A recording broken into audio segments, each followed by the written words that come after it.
The coronavirus outbreak is generating new infections and new commercial chaos tonight. Fears of a global economic crisis sent Wall Street on another wild ride today, ending its worst week since October 2008. The Dow Jones Industrial Average fell nearly 1,100 points before a late-day recovery. It ended up losing 357 points to close at 25,409. The Nasdaq managed to rise 1 point, and the S&P 500 fell 24. But at the White House this morning, economic advisor Larry Kudlow said that he expects the market to come back fairly quickly. I acknowledge the situation could deteriorate, and I acknowledge the risks. But given what we know factually, it looks to me like the market has gone too far. I just think everybody, whether you're an investor or whether you're, ordinary Main Street person, people should not overreact. The market frenzy came as more than 3,500 new cases were reported in several countries today that have the largest outbreaks outside of China. Disruptions to plans and typical business are growing throughout the globe. In Geneva, the Swiss government became the latest to ban large public events, scrapping an international auto show. We know this will have a significant impact on public life, but the move is expected to provide protection to public health. Reports poured in from around the globe that the coronavirus, COVID-19, has disrupted events, commerce, and travel. As airlines cut flights to a number of Asian countries, including Japan, Tokyo Disneyland and other theme parks were closed. In Italy, where cases have steadily increased, officials say jitters over the virus have affected tourism. Bookings have collapsed all over Italy. Hotels are in a difficult situation. So it's a very complicated situation that we must face immediately. One Swiss insurance company even put in place a no handshaking policy. In Iran, workers sprayed disinfectant at a Shiite shrine as Friday prayers in parts of the country were canceled. In Seoul, South Korea, hundreds flocked to stores to buy masks, and workers continued to canvass public places spraying disinfectant. As fears over coronavirus rise, World Health Organization officials raise their risk assessment to the highest level. The health systems around the world are not ready and need to be better prepared to absorb the impact of the virus. And it's time to prepare. It's time to get ready. It is time to act. And people need to take a reality check now. The list of American-based businesses canceling travel, meetings, and events also grew. Amazon told all its employees to defer non-essential travel, even within the United States.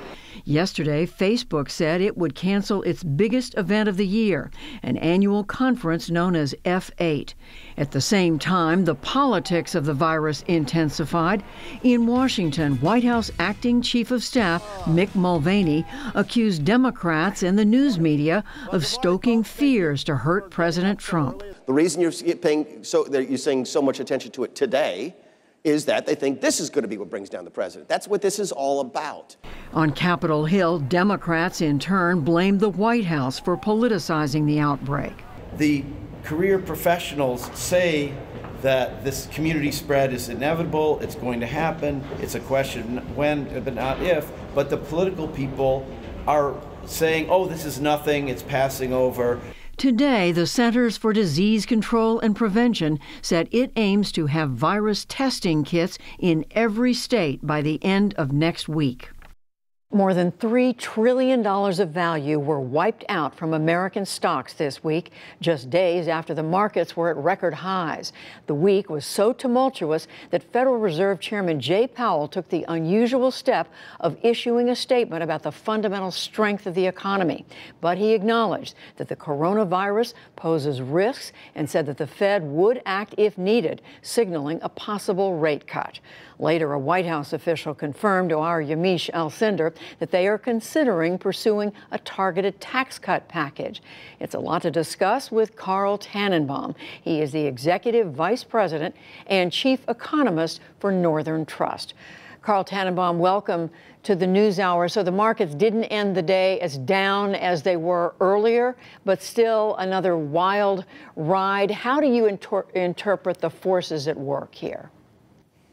I think over the last week, Judy, the markets have been undergoing a massive reevaluation of the consequences of the coronavirus. The data on the infection certainly is one thing, but I think what the market may be reacting to in the main is how public health officials and the private sector will react to all of this. The preventative measures taken by both of those will tend to impede commerce, and while they'll be quick to implement them, they may be slow to remove them even as the coast clears. What this means is an interruption in the global supply chains, which are used to make many manufactured goods, and also an interruption in service businesses like travel, hotel, and so this is both a supply and a demand shock. In light of all of that, perhaps the market needed to reevaluate its expectations for economic activity and corporate profits. So what is it that's going on in the economy that most, and in the reaction to the coronavirus, that is most concerning to people like you who look at all this? Well, in heavier industries, if you can't get parts to your plant, you can't finish products. And certainly the way that things are working in Asia, it's very, very difficult to get those supplies at the moment. Companies are tied very closely into China and other Asian vendors, and that means their business is slow, and that means they may ultimately have to furlough workers for a little while. For service businesses, certainly those involved in the hospitality industry, Judy, the logistics industry, the movement of people and parts across the country are very, very slow. And there's also a psychology developing that will need to be managed carefully. People without the benefit of clear information often assume the worst, and that can create decisions for consumption and investment that perpetuate a negative cycle. How did you read the Fed statement today, the statement from Chairman Powell?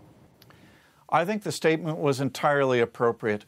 The situation is unfolding, but it is clear that this just isn't a market correction, that there is something fundamental underneath it. And in order for the Fed to continue to pursue its objectives, it may need to lower interest rates, even though that's not exactly the right tool for coping with a pandemic. It will restore some confidence and would also help financial conditions from getting too tight. So if that's not entirely the right tool, what could be the right tool? And when you hear the White House is considering doing something with tax cuts, what does that say to you? Well, like the flu itself, sometimes the best remedy is just to let it run its course. But there are some therapies that can be applied in the interim in order to help buffer the symptoms.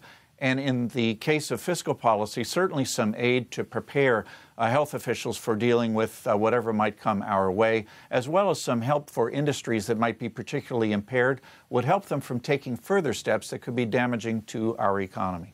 And what does that say about tax cuts, if that's what the administration wanted to do? Could that be effective? I think some fiscal measures would be helpful. It's early days, so I haven't seen the specifics. But they should be designed so they hit with the most force over the next 3 to 6 months. Even in a worst-case scenario, it seems likely that global supply chains will be back onto line within that window, and so what we need help with is the short term. All right, a lot to digest. Carl Tannenbaum with Northern Trust. Thank you very much.